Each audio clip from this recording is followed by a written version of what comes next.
కట్టుబాట్లు కొన్ని ఉంటాయి కదా, ఇవి మనం పాటించాలి, మంచి చెడు, ఇది చెయ్యాలి ఇది చెయ్యొద్దు, దట్టు అమ్మాయివి పీరియడ్స్ ఉంటది, సో ఎట్లా పాటిస్తావు ఇవన్నీ కూడా? ఆ టైంలో కూడా వస్తారా? ఆ టైంలో అంటే రారు అని అనుకుంటున్నా. పీరియడ్స్ టైంలో నేనైతే ముట్టుకోను, దేవుడి పని ఏమున్నా ముట్టుకోను, పాపం తగులుతుంది అంటారు కదా, సో అలా అని ముట్టుకోను.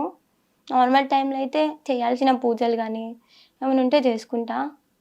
పద్ధతిగా ఉండాలని ఏం లేదు, మనకు నచ్చినట్టు కూడా ఉండొచ్చు, బట్ అమ్మవారి టైంలో పద్ధతిగా ఉండే చాలు, ఓన్లీ దట్ టైం. కానీ ఒక అమ్మవారు వచ్చే ఆడపిల్లగా నువ్వు నిజంగా ఇదిని నమ్ముతున్నావా? నమ్ముతున్నా. ఎందుకు ఇట్లా ఈ టైంలో మనం అమ్మవారిని ముట్టుకుంటే తప్పు అనేది ఆచారాన్ని నమ్మను. ఎలా అంటే మేము కూడా చదువుకున్నాం కాబట్టి మాకు కూడా చాలా వరకు ఏమన్నారు అంటే, చాలా మంది పీరియడ్స్ వచ్చిన టెంపుల్స్కి వెళ్తారంట. అవును, కొన్ని టెంపుల్స్ చాలా మంది వెళ్తారంట. అలా నేను కూడా ఒకసారి ట్రై చేసిన, బట్ వెళ్ళాలని మా ఫ్రెండ్స్ ఏం చెప్పారంటే వెళ్ళొద్దు, అలా తప్పు అని చెప్పిర్రు. కానీ నేను వీళ్ళు చెప్తే తప్పు ఎలా అవుతుంది అని చాలాసార్లు ఆలోచించడం కూడా. ఓకే, అసలు పీరియడ్స్ అయితే పెద్దగా ఏముంటుంది, ఎందుకు వెళ్ళొద్దు టెంపుల్కి కూడా, అదేమైనా వేరే విషయమా, అందరికీ నార్మల్గా జరిగేదే కదా, అలా అని అనుకుంటున్నా. ఓకే, చాలా సాంప్రదాయం. అమ్మవారిని అడిగినవా ఇదే మాటను, సాంప్రదాయాన్ని నమ్మాలా నిన్ను నమ్మాలా అని ఎప్పుడైనా అడిగినావా? అడిగినా. ఏమని చెప్పారు? ముందు నీకే తెలుస్తుంది అని చెప్పారు. ముందు నీకే తెలుస్తుంది అని చెప్పారు. ఎందుకు అంటే నీకు వచ్చేది కూడా అమ్మవారు అంటే ఆమె కూడా ఒక ఆడమనిషి. ఒక చిన్న స్మాల్ డౌట్ అక్క, ఇప్పుడు అమ్మవారు కూడా ఆడమనిషే కదా, ఆమెకి పీరియడ్స్ కావా? అదే కదా అందరికి డౌట్. మరి నేను అందుకే ఆ మాట నిన్ను అడుగుతున్నా.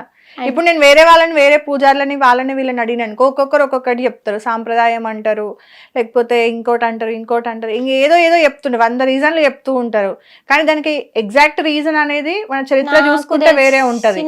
వరకు మేబీ కాదేమో అనుకుంటున్నా, అదేదో కడుపులో తీయించుకుంటే కాదు అంటారు కదా, అట్లాంటిది ఏమి ఉండదు. మరి ఎల్లమ్మ తల్లికి ఏమంటారు కొన్ని అందులో కూడా చూపిస్తారు కదా చరిత్రలలో, ఎల్లమ్మ తల్లి శివయ్యని ఇలా లాగితే శాపం పెడతాడు అన్నట్టుగా కొంతమంది చెప్తారు కదా.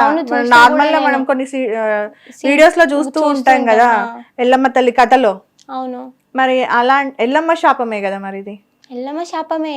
మరి మాట్లాడుకుంటా అదే ఎల్లమ్మ కదా నీ ఒంటి మీదకి వచ్చేది. తప్పెట్లయితే నువ్వు ఏ రోజైనా నిత్య పూజ చేసుకోవచ్చు, నువ్వు చేసుకోవచ్చు నిత్య పూజ. ఒక్కొక్కసారి అరే తప్పేమో అనిపిస్తుంది, ఒక్కొక్కసారి అనిపించదు, వెళ్ళాలనుకుంటా అప్పటికి ఆగిపోతా. ఓకే, మీ మమ్మీ వాళ్ళు అంటే ఎప్పుడు ఇంతవరకు అంటే ఆ టైమ్స్ లో నీకు రావడము అట్లా ఏం అవ్వలేదు? ఒక్కసారి జరిగింది, ఒక్కసారి ఫీవర్ కూడా వస్తుండే. అంటే ఇంతగానం ఇబ్బంది పెడతారా అమ్మవారు అనేసి చాలా మాటలు వచ్చినాయి. సడన్ గా కోపం వచ్చేసింది. అప్పుడు వచ్చిందా? అయితే వచ్చింది. ఓకే, కానీ నోరైతే ఇప్పలేదు, షవరింగ్ అయినా అంతే. షివర్ అయినా అంతే, ఇంకా అంతకు మించి మాట అనేది రాదు. ఓకే, ఇంట్లో వాళ్ళ మీద ఎప్పుడైనా కోపడ్డావా? నేను బాగా చూసుకోకపోయినా, లేకపోతే కోపం పడతా, నాకు నచ్చింది ఇయ్యకపోయినా, నాకు నచ్చినట్టు అనిపించకపోయినా, ఇంట్లో ఏమైనా అంటే సరిగ్గా ఉండకపోయినా, కాళ్ళు కడుక్కోకుండా ఇంట్లోకి వచ్చినా. ఓకే, కాళ్ళు కడుక్కోకుండా ఇంట్లోకి వచ్చినా కూడా కోపం అవుతా. ఇప్పుడు ఇంటి దగ్గరే చెప్తున్నావా లేదంటే టెంపుల్ దగ్గర కూర్చొని? ఇంటి దగ్గరనే చెప్తున్నా. ఇంటి దగ్గరనే కూర్చొని. కానీ పర్సనల్ లైఫ్ ని మిస్ అవుతున్నాను ఎప్పుడైనా అనిపించిందా? అనిపించింది, కొన్ని ఆడుకోవాల్సింది, ఫ్రెండ్స్ తో బయట అక్కడ ఇక్కడ తిరగాల్సింది. అప్పుడప్పుడు వెళ్తా ఫ్రెండ్స్ తోటి బయటకి. ఇప్పుడు ఫ్రెండ్స్ అంతా నార్మల్ గానే ఉంటారు, భయపడతారా ఇంకా కూడా? అంటే ఒక్కొక్కసారి చెప్తారు నీతో మాట్లాడ. ఫస్ట్ ఎందుకు భయపడతారు చెప్పాలా? నీ హెయిర్ ని చూసే భయపడతారు తెలుసా. ఇంతకు ముందు నీ హెయిర్ ఇంత లాంగ్ హెయిర్ ఉంటే మంచిది అనుకుంటారు, కానీ నువ్వు ఈ గెటప్ లో కూర్చున్న తర్వాత ఎందుకురా మాట్లాడతారు, వణుకుతుంది, నాకేం వణుకుతుంది, ఏం మాట మాట్లాడితే ఏమైతుంది, ఏ అంటే అక్కులు లేస్తావేమో అని నాకే లోపల వణుకుతుంది. సో అంటే మన చరిత్రలు అట్లా ఉన్నాయి కదా, అమ్మవారికి లాంగ్ హెయిర్ ఉంటది. మా మమ్మీ వాళ్ళు మా సైడ్ అందరూ అట్లే అనుకుంటారు, కొంతమంది మీ హెయిర్ ని చూసే వచ్చిందేమో అని. నిజంగా అదే అనిపిస్తుంది కదా వాళ్ళకి, అంటే ఆ లుక్ కూడా అట్లా వాళ్ళకి సెట్ అయిపోతుంది. అదేంటి వాళ్ళని చూస్తున్నప్పుడు నిజంగా అట్లనే అనిపిస్తుంది. ఎందుకంటే పెద్దవాళ్ళు వీళ్ళు చెప్తుంటారు కదా, ఇట్లా కూర్చొని ఇట్లా పెద్ద జుట్టు వేసుకొని అక్కడ కూర్చొని ఏడుస్తా ఉంది, పిలుస్తా ఉంది, ఉరుకుతున్నారు, అది ఇదని చెప్తుంటారు కదా, కళలు పడ్డాయి అది ఇదని. అట్లా అందుకే ఫస్ట్ హెయిర్ ని చూసే భయపడతారు. ఎప్పుడన్నా అనిపించిందా నీకు, అంటే నీ ఒంటి మీద ఏదన్నా మార్చుకోవాలి అన్నప్పుడు వద్దు నువ్వు ఇది మార్చుకోవద్దు? అనిపించింది. ఓకే. ఇప్పుడు మా ఇంటికి ఎవరైనా చుట్టాలు వచ్చిరనుకో, ఎప్పుడు నేను మాట్లాడను, మంచిగా ఉన్నావా అని కూడా నేను అడగను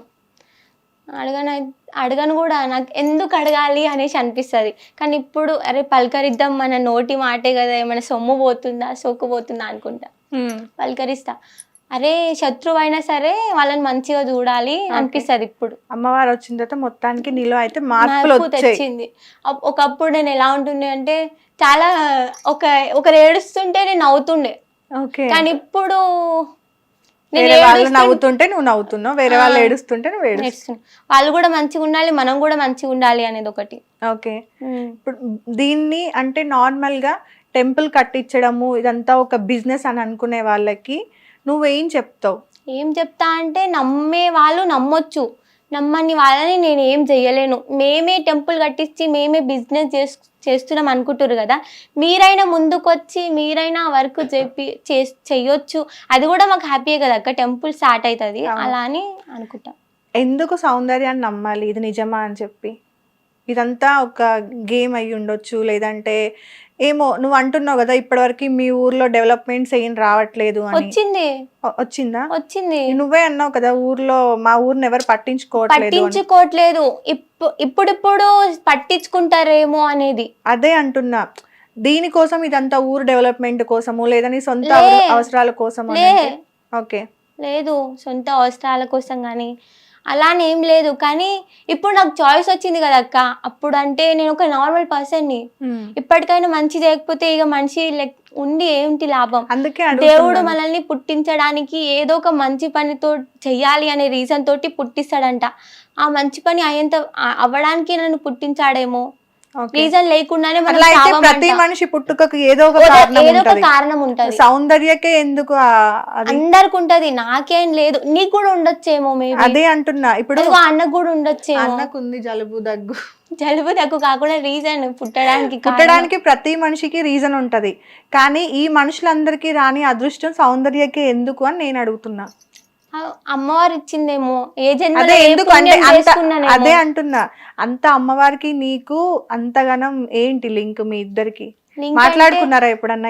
మాట్లాడుకున్నాం, చాలా వరకు మంచి చేస్తేనే వస్తారన్న చెప్పింది. నేను ఏ జన్మలో ఏ మంచి చేసినానో కనుక ఈ జన్మలో కరుణించింది.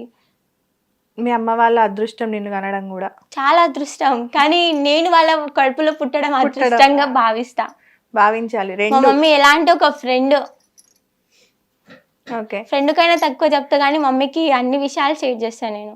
మీ పిన్ని వాళ్ళు ఇంకా నమ్ముతున్నారా లేదా? చుట్టాలు మీ పిన్ని వాళ్ళు ఇప్పుడు కోపం అవుతున్నారు, అదే పిల్లైందిరా మీడియా ముందు చెప్పింది అనేసి.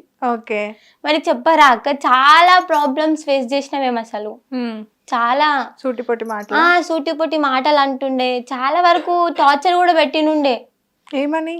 వీళ్ళకి ఏందిరా, వీళ్ళ పరిస్థితి అప్పుడు ఇలానే ఉంటది, చీడ పొరుగు లెక్క చూస్తుండే మమ్మల్ని. పేదోళ్ళని కాదు కానీ అంటే దట్ వే మీనింగ్ లో చూస్తుండే, వీళ్ళు ఎప్పుడు పైకి ఎదగరు, వీళ్ళకి ఎప్పుడు ఇలానే ఉంటది, వీళ్ళెప్పుడు ఇలానే, వీళ్ళని ఎప్పుడు చిన్నగా చూడాలి మనం అలా అనేసి. ఓకే, లైఫ్ లో నువ్వు ఎలా సెటిల్ అవుదాం అనుకుంటున్నావు? ఇప్పుడు అమ్మవారు ఇదంతా కూడా నీ లైఫ్ లో తెలియకుండా వచ్చింది. సెటిల్ అవుతాను అనేది క్లారిటీగా తెలీదు, బట్ ఒకరి కింద పని చేయకుండా నాది నేనంటూ బతుకుతాననే నమ్మకం అయితే నాకుంది. ఓకే, అంటే బిజినెస్ చేయాలి అనుకుంటున్నావు? బిజినెస్ అయితే లేదే, ఒకరి కింద బతకొద్దు అని అనుకుంటే సొంతంగా ఏదో ఒకటి చేసుకోవాలనే కదా, సొంతంగా చేసుకునేదాన్నే కదా మనం బిజినెస్ అంటాం. అంటే ఆ బిజినెస్ కూడా కాదు, ఫ్యూచర్ లో కానీ నా దగ్గర డబ్బు అంటూ లేకపోయినా సరే ఒకరి కింద నేను వెళ్ళను. ఓకే, చెయ్యి చాచి నీ దగ్గర డబ్బు అడగను, అంతవరకు అయితే ఉంటాను అనుకుంటున్నా. నా దగ్గర ఉన్నంత లోపల కూడా నేను చాలా మందికి హెల్ప్ చేద్దాం అనుకుంటున్నా. నా దగ్గర ఒక 100% ఉన్నా, అందులో 70% వాళ్ళకి ఇచ్చి 30% నేను అనుభవిద్దాం అనుకుంటున్నా అక్క. ఓకే, అమ్మవారు రాకముందు చదువు అంతా కూడా బాగుండేది, ఎగ్జామ్స్ కానీ అది కానీ. ఇప్పుడు మరి స్కూల్ కి రెగ్యులర్ గా వెళ్తున్నా? రెగ్యులర్ గా అంటే వెళ్తలేను, బట్ స్కూల్ కి అయితే వెళ్తా అప్పుడప్పుడు. ఓకే, మరి సార్ వాళ్ళు అందరు సపోర్ట్ చేస్తున్నారా? చేస్తున్నారు, వాళ్ళకి కూడా ప్రాబ్లం తెలుసు, చాలా మంచి వాళ్ళు మా సార్స్, చాలా అర్థం చేసుకుంటారు. అర్థం అవుతుందా మా సబ్జెక్ట్స్? అర్థమవుతుంది అలా అలా ఇక అమ్మ మీద భారం వేసుకొని ఉన్నా. ఎలా రోబో కదా సినిమాలో చూపించినట్టు అమ్మవారు వెనకాల నుండి వచ్చి నువ్వు రాయి బిడ్డ వెనక నేను ఉన్నాను అని అలా చెప్తారా లేదు, ఒక్కొక్కసారి గుర్తురాని టైంలో కూడా నువ్వు గుర్తు తెయ్యాలి కదా అలా అనేసి. ఓకే, నీ వల్లనే నేను ఈరోజు స్టడీస్ కి దూరం అయినాను కాబట్టి నన్ను పాస్ చేయించే బాధ్యత నీదే. నీదే. అంతే, పాస్ అయితే చాలు. చాలు. ఓకే, తర్వాత ఇంటర్ చేస్తావా? ఇంటర్ చేస్తా ఎలా అక్క. ప్లాన్ చేసుకున్నావు స్టడీస్ ని, కెరియర్ ని? బాగానే ప్లాన్ చేసుకున్నా, బట్ చెప్పొద్దు. ఇంకా చాలా ఇంటర్వ్యూస్ ఉన్నాయి ముందు ముందు మనం ఒక్కొక్క చేసేది ఇంటర్వ్యూలో ఒక్కొక్కటి రివీల్ చేస్తావు. లే నీతో కూడా నెక్స్ట్ టైం ఉందేమో. ఓకే, అట్లా అంటావా? ఆ.